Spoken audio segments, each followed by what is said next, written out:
سورة انفال آیات نمبر 15. اعوذ بالله من الشیطان الرجیم بسم الله الرحمن الرحیم يا أيها الذين آمنوا إذا لقيتم فئة فاثبتوا واذكروا الله كثيرا لعلكم تفلحون. صدق الله العظيم. مخکې آیاتونو کې ذکر د انعاماتو شو په صحابه کرامو باندې چې هغه اسباب د قتال او دې آیاتونو کې آداب د قتال ذکر کړي او دا یو قانون دی چې ذکر کیږي مؤمنان او مجاهدین ته. په هغه آدابو کې دو آداب په اول آیات کریمه کې ذکر شوی. هغه دا چې کله تاسو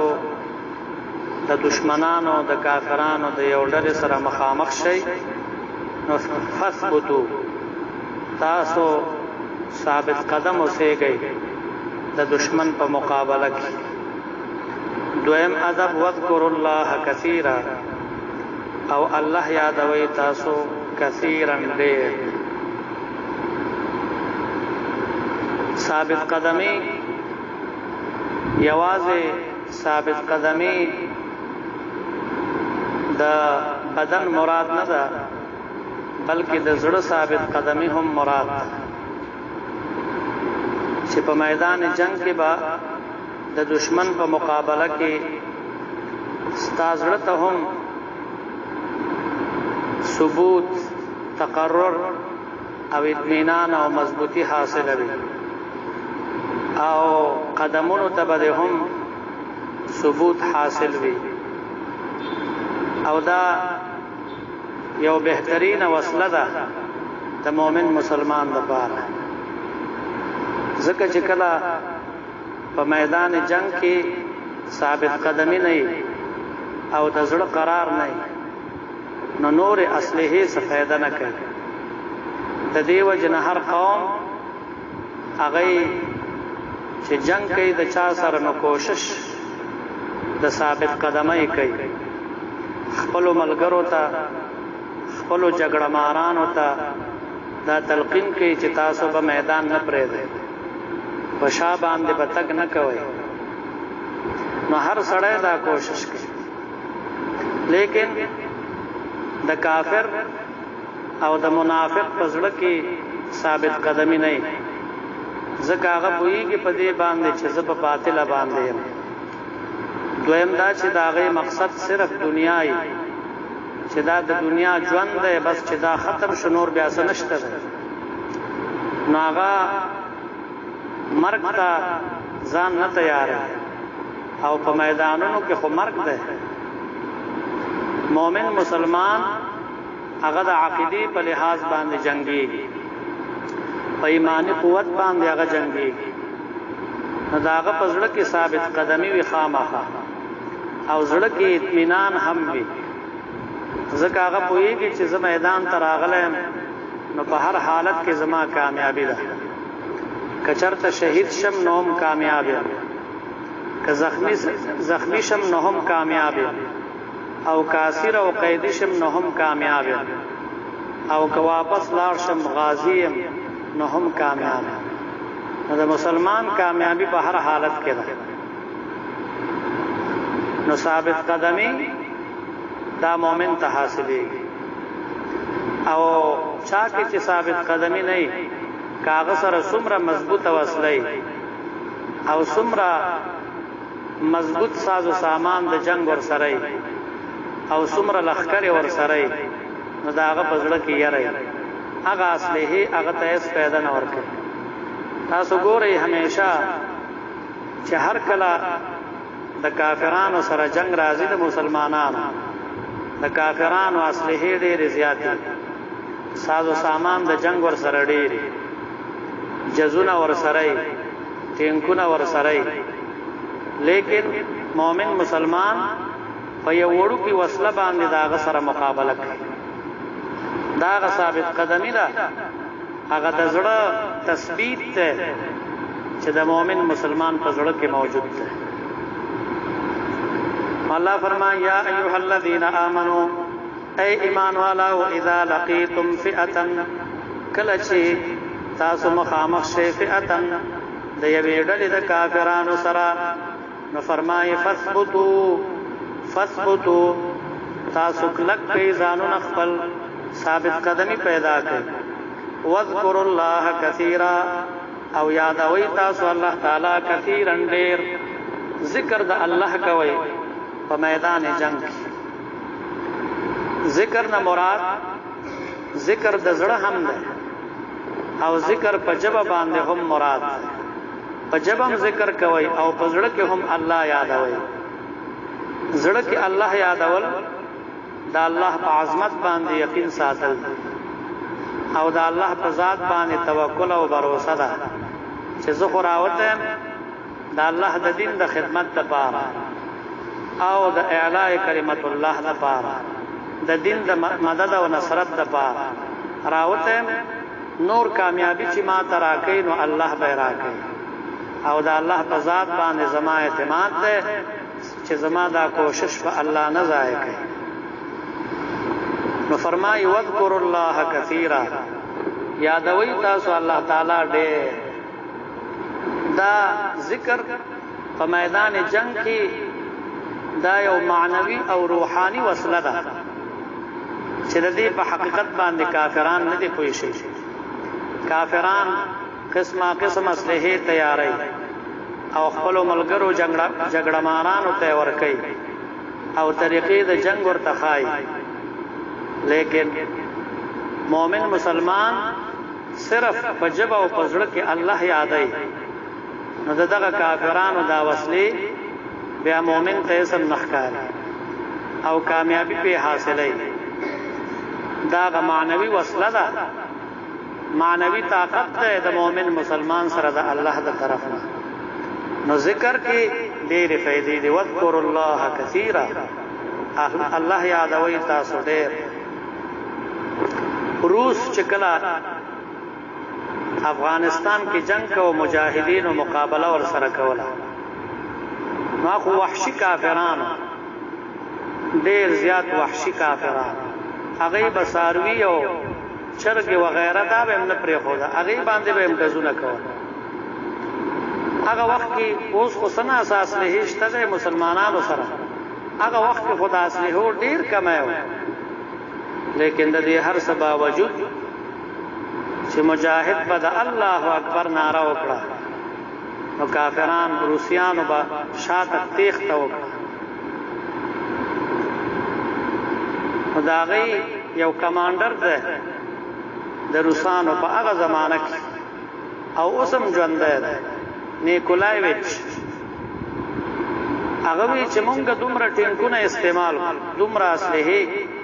او داغي طرف نه چې یو د الله اکبر نعره وشي نو زمونږ فوجیان شکست خوري. دا څه خبره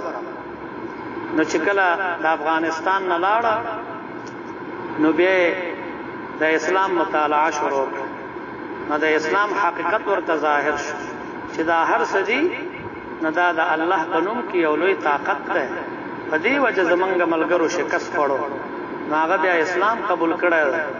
نوم اوس محمد انور ده. نو دا الله په نوم کې ډېر لوی طاقت ده. د الله اکبر نعره واذکر الله کثیرا دې ته هم شامل ده. او نور د ځان سره خفیه ذکر کول.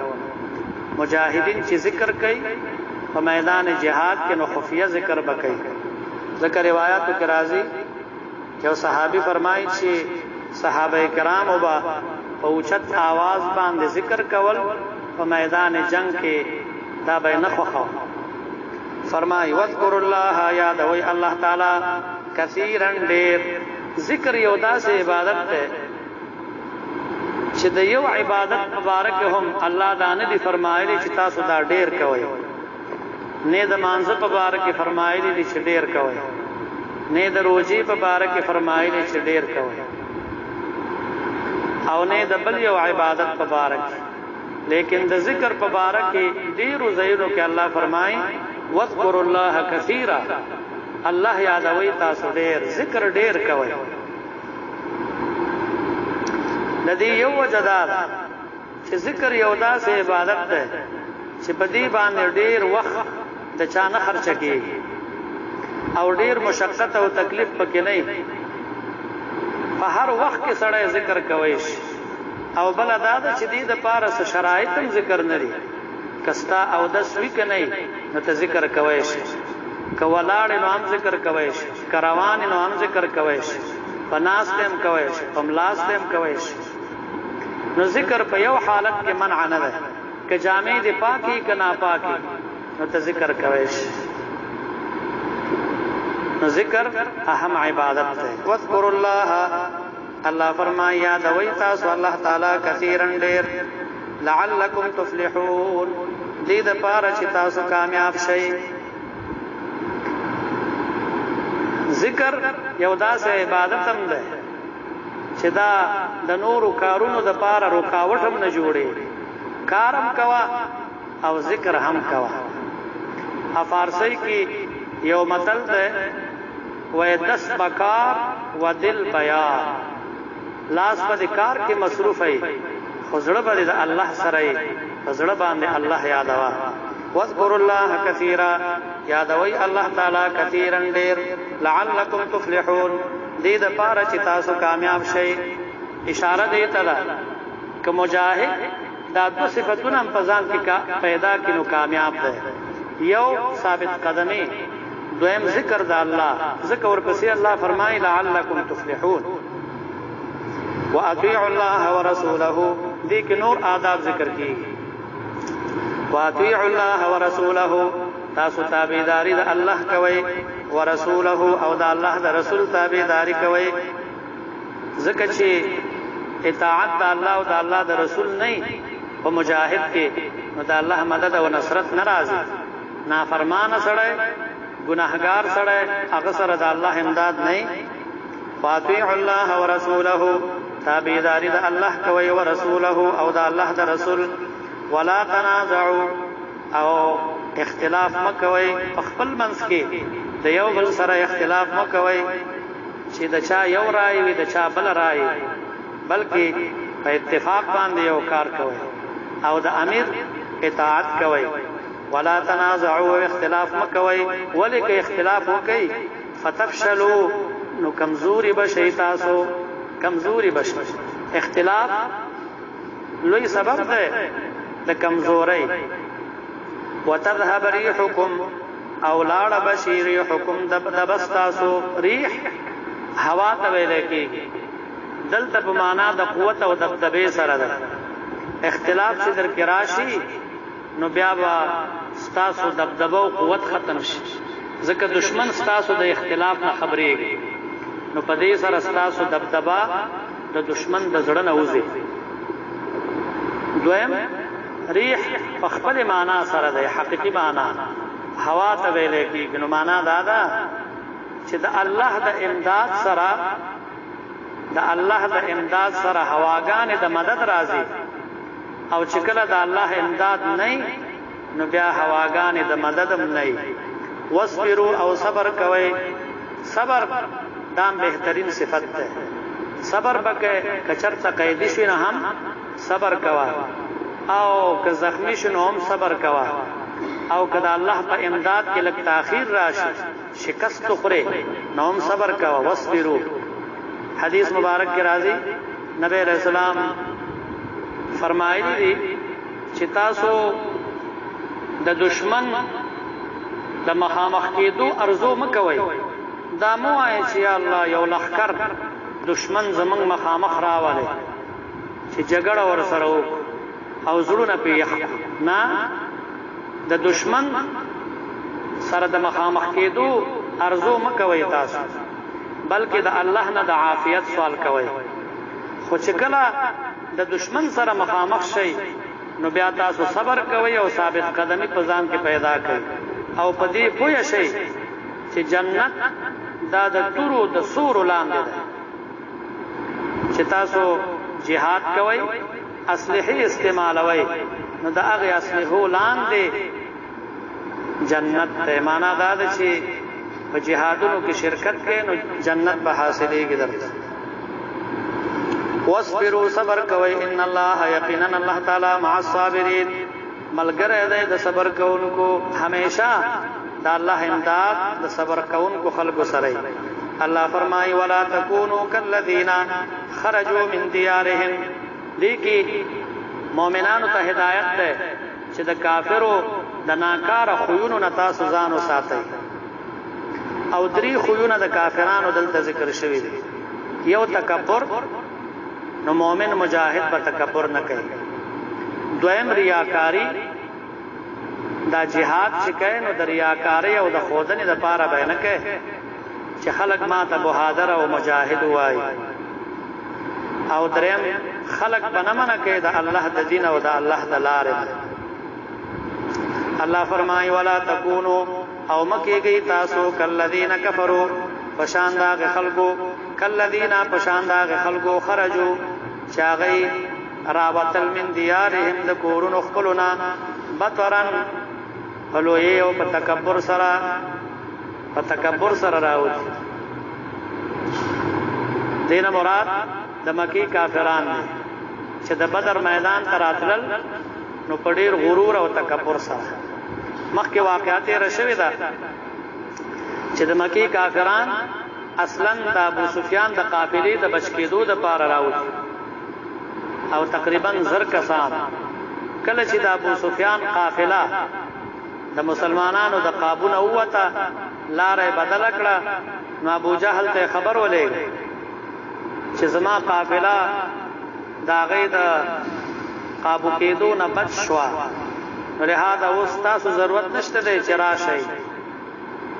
تاسو بیرته واپس شئ مکه مکرمه ته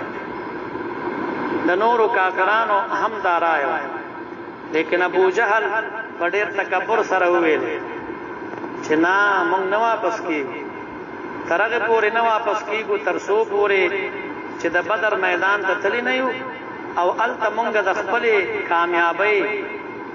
او د خوشحالي جشن نه مناو کړای سو ورځ اماغه و چې ډېر خد جشن مناو چراغه سره د لخر نه دلته ده هم هلاک شو او لوی سرداران د کفر دلته الله هلاک او بیا په قلیب بدر کې یو کوه او باغی کې وګرځول شي تکبر دا خشنه ده ابو جهل ډیر ذلیل فرمای ولا تکونوا او مکیږي تاسو کلذین پشان داغ خلقو خرجو چا غیر وتل من دیارهم د کورونو خپلنا بطرن فتکبر سرا ورئاء الناس او د پاره د خودنه د خلقو ويسدون عن سبيل الله او من کول خلق عن سبيل الله دلار د الله نه دا همیشه صفت د دوی چې خلق به د ایمان راوړو نه من کول الله فرمای والله بما يعملون محيط الله تعالی پاک عملونو چې دوی کوي محيط راګیرون کې ده احاطه کون کې ده دا غي په اعمالو په اعتبار د علم او قدرت سره بیا ګوري دوباره الله فرمای یا ایها الذين امنوا اي ایمان والا اذا لقيتم کله چې مخامخ شي تاسو فئتن د یوې ډلې د کافرانو سره فثبتوا نو تاسو مضبوط کئی ځانونه خپل واذکر الله او یادوي الله تعالی کثیرا ډیر لعلکم تفلحون دې د پاره چې تاسو کامیاب شئ او اطیعوا الله ورسوله تابعداري د الله کوي او رسوله او د الله د رسول تابعداري کوي ولا تنازعوا او د یو بل سره اختلاف مکوي فتفشلوا نو کمزوري بشي تاسو وتذهب ريحكم او لاړ بشي تبدبس تاسو واصبروا او صبر کوي ان الله مع الصابرين یقینا الله تعالی ملګری د صبر کوونکو دی ولا تکونوا او مکی گئی تاسو کلذین پشان داغ خلقو خرجو چا غیر وتل من دیارهم د کورونو خپلنا بطرن تکبر سرا ورئاء الناس او د پاره د خودنه د خلقو ويسدون عن سبيل الله او من کول به خلق دلار د الله نه والله بما يعملون محيط او الله تعالی پاک عملونو شکی دا کافران محیط راجیرون کې دا غیلرا فایل نو قدرت سرا واخر دعوانا الحمدلله رب العالمین